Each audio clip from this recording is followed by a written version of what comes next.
Hey, what is up, everybody? It's Stevie Breach coming to you. This is a Thursday. I'm driving home for the weekend.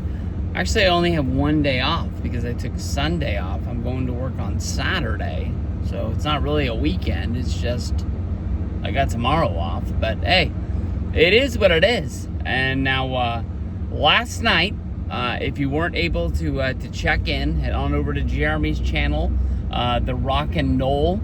And we had a really good talk about, WWE's, upcoming deal with ESPN, Paramount's deal with UFC. We talked a little Crown Jewel. I talked about the show that's going to be coming up next month for WWE that's going to run against AEW's All Out. It honestly was a really, really good time. And during that talk, I said that, Clash in Paris is going to be a good show. I don't want anybody at France coming after me, basically saying that WWE's not going to put on a banger. I mean, they're definitely sending all their stars. You remember when WWE was in France last? I mean, they put on hell of a shows. They deserve to get this pay-per-view. This sort of a Clash pay-per-view that moves around each and every year over Europe. Gives Europe what they need. And I mean, we've been trying to put WrestleMania in London for such a long time. It's got to happen someday. I mean, AEW's gone over there and it's been huge for them. But we'll see what they do in the upcoming future. But I did say that it looked like WWE was gearing up and looking to be going to war with AEW. They're definitely going to be running this Indianapolis pay-per-view on the same day, probably trying to go the same time as All Outs. Now, WWE, they might not be able to sell actual pay-per-views for that event. I know that probably 99% of the time most people are going to watch on the Peacock app, but Jim Cornette said that he still uses his cable box and orders the pay-per-view traditionally. That there's no way that is real. I know that Jim Cornette, probably makes a good deal of money on his podcast, but I've always taken Jim Cornette as like a little bit of a penny pincher, who probably still has the first dollar that he made in the wrestling business. There's no way he's buying a WWE pay-per-view through cable the traditional way when there's the Peacock app, for $10 to $15 a month, whatever deal you have.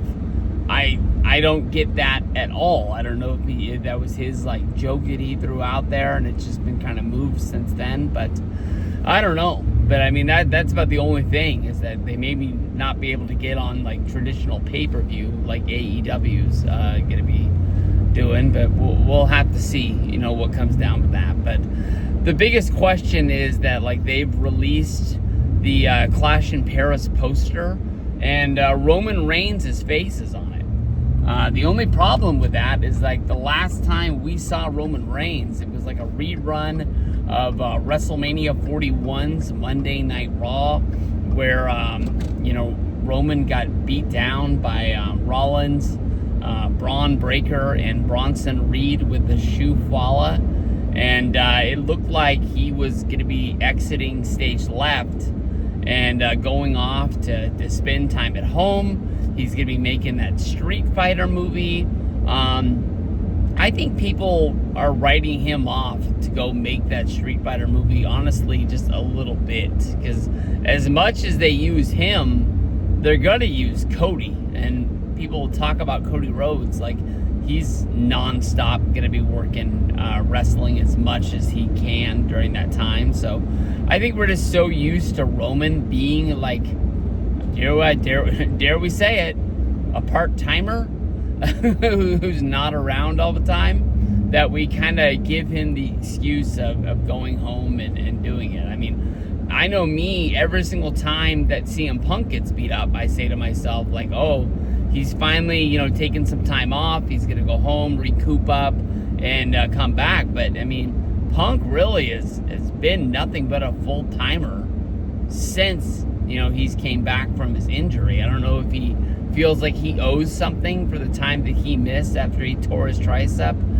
in the Royal Rumble, but I'm really not 100% sure. But with Roman being on the poster, and especially Roman Reigns coming back the next week and surprise attacking Bronson Reed and Braun Breaker at the end of Monday Night Raw, I can honestly say that I'm guilty.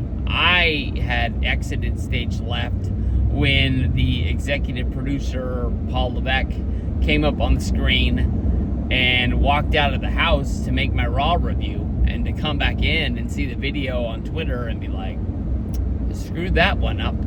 The last time I did that, honestly, was like 2016, like the Raw after SummerSlam, when Sting threw the Seth Rollins statue that looked like he was made out of chocolate in the dumpster, or did he throw it like in a baler and smash it? It was one or the other. It was a long time ago, whatever it was. I had saw Sting earlier in the show when he was in the ring during the statue unveiling, and they were, getting everything started for Sting versus Rollins for the World Heavyweight Championship at Night of Champions. That was the pay-per-view that he defended the title against John Cena and Sting in the same night. He was to defend the United States Championship against Cena, and then the world title against Sting. And then Sting, of course, got injured, and then he ended up not wrestling for WWE yet once again, but then he came back in 2020 and he started wrestling part-time for AEW to help them out because of the relationship with the Rhodes family. Cody brought him in there as soon as his contract ran out with WWE. But at Clash in Paris, I really think the plan is for Roman to start at the bottom of the Seth Rollins group, working his way going towards Rollins, a lot like how the Goldberg storyline was. He was going to be working his way through the NWO to get back to the championship in WCW, or Randy Orton when he was punting the Straightest Society all the way down to CM Punk to make it a one-on-one affair at WrestleMania 27 in Atlanta, something like that. Just trying to stack the deck to even the odds. Now, I think at Clash in Paris, he's going to have a match against Bronson Reed. I love Bronson Reed, but I think that he's going to lose the shoe follow that night. I think that's going to be Roman hitting the spear and the Superman punch and getting the 1-2-3, getting the win there. And then I think they're going to be working towards the inevitable Roman Reigns versus Braun Breaker match that'll probably happen in September at the show, making that like a super show where you're going to have Brock versus Cena. You're going to have Roman versus Braun. More than likely, you will get down to a one-on-one match of CM Punk against Seth Rollins. I'm sure they'll find a way to get Cody Rhodes on that card. And it's just going to be strapping up. And then, the rumor came out last night. I had already heard that the Saturday night's main event that's going to be taken in Boston, we don't have a date yet, but the date WWE is asking for in December, it's either going to be the 13th or the 27th. The 20th is too much of Christmas time for them to give up the date. So they're trying to figure out which one works the best. And what do you know? December 27th, AEW's World Ends pay-per-view is on that date. You're going to put the Cena match against whoever the last person's going to be. But I've got questions about this deal about, Rollins If they're trying to set up Roman versus Rollins in the foreseeable future, like I think that Roman is going to beat Bronson Reed. I think he's going to beat Braun Breaker. But then our next big show would be Survivor Series. And are we going to have a War Games match? And then, we're going to see, an elite team of good guys going up against the Seth Rollins crew? Is it going to be Roman and Punk teaming up yet once again? Maybe we get Jey Uso, Roman Reigns in there to make a foursome. And then, who are we going to put them against? Is it going to be another member coming to join the group?